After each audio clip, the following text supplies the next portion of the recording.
the bell icon on YouTube and don't miss another update.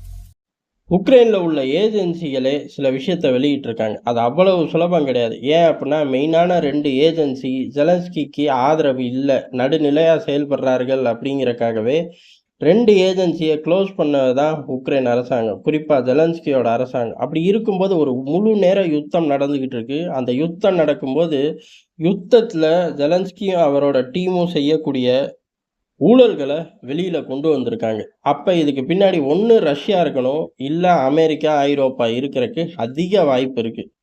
Russia இருக்கிறதுக்கான காரணம் மக்கள் ஆதரவை திரட்டிட்டு ரஷ்யா முன்னேறணும் அப்படின்னு இருக்கலாம். ஒருவேளை அமெரிக்கா, ஐரோப்பா இருக்கு அப்படின்னா ஜெலன்ஸ்கியை தட்டி விட்டுட்டு நகர்றதுக்கு அவர்கள் ஒரு கால்குலேஷன் போட்டிருக்கலாம். இந்த 2 பிளேயர்கள் இல்லாமல் இந்த தகவல் வந்திருக்கவே வந்திருக்காது. ஏன் அப்படின்னா இந்த தகவல்கள் ரொம்ப கம்மி அப்படின்னு அவர்களே சொல்றார்கள். அப்படி என்னதான் வெளியிட்டார்கள் அப்படின்னா, யுத்தம் ஆரம்பிச்சதுல இருந்து சுமார் 2200 நபர்கள், இவர்கள் யாருமே முக்கியமான தலைவர்கள் லிஸ்ட்ல வரப்போறதே கிடையாது. அதிகாரிகள் லிஸ்ட் தான். அதிகாரிகள்லே ஒரு ஏ கிரேட் மெயினான ஆட்கள். ஒரு மினிஸ்டர் ஆஃபீஸில் உட்காந்துக்கிட்டு எல்லா திட்டங்களையும் மானிட்டர் பண்ணுற மாதிரி ஆஃபீஸர்கள் தான். இப்படி 2200 நபர்கள் இந்த யுத்தம் ஆரம்பிச்சதுக்கு அப்புறம் கணிசமான சொத்துக்களை வாங்கி போட்டிருக்காங்க.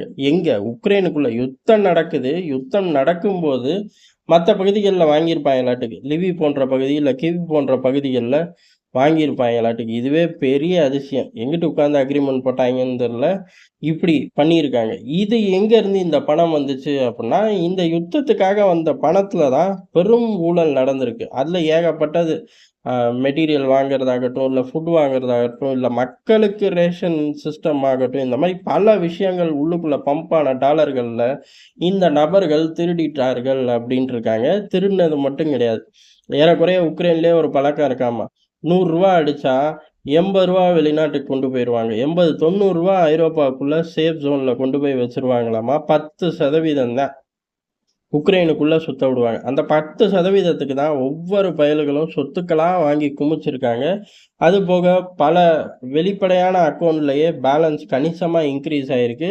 ஒவ்வொரு நபர்களுக்கும் உக்ரைனுக்குள்ளே உள்ள சேஃப் ஹவுஸ் இவர்கள் டாலரை ஸ்டோர் பண்ணுறதும் கணிசமாக இன்க்ரீஸ் ஆகிருக்கு. இது எல்லாம் நடக்கிறதுக்கு காரணம் என்ன அப்படின்னா, உக்ரைன் யுத்தத்தில் வீரர்கள் சிந்தக்கூடிய ரத்தத்திலேருந்து பணம் சம்பாதிக்கக்கூடிய ஊழல் பெருச்சாளிகள் அப்படின்னு காட்டமாக எழுதியிருக்காங்க. இதுக்கு ஜெலன்ஸ்கியும் வாயை திறக்கலை, அமெரிக்காவும் வாயை திறக்கலை. 2 பயல்களுக்குமே தெரியும். இது இப்போ இந்த விஷயத்தை யாரா எழுத விட்டா, இது ஒட்டுமொத்த உலகத்துக்கும் தெரியும். ஆனால் இந்த விஷயத்தை யார் எழுத விட்டா அப்படிங்கிறதான் எல்லா பேரும் தீவிரமாக தேடிக்கிட்டு இருக்காங்க. 2 பிளேயர்கள் மேலே தான் சந்தேகம். ஒன்று ரஷ்யா, இன்னொன்று அமெரிக்கா, ஐரோப்பா கூட்டணி.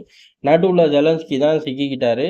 வரக்கூடிய காலங்கள் யுத்தம் நிற்கிதா நிற்கலையா அப்படிங்கிறத தாண்டி இந்த ஊழல் விவகாரம் பெரும் விஷயமா வெடிக்கிறதுக்கு வாய்ப்பு இருக்குது. யுத்தம் ஸ்லோவாயிருச்சே, நிற்கிற மாதிரி தானே ட்ராவல் ஆச்சு அப்படின்னா யுத்தம் நிற்காது அப்படிங்கிறதுக்கு இப்போ அமெரிக்கா மீண்டும் சில சிக்னல்களை தர ஆரம்பிச்சிருக்கு. அது என்ன மாதிரி சிக்னல் அப்படிங்கிறதுல அடுத்த பகுதியில் விரிவாக பார்ப்போம்.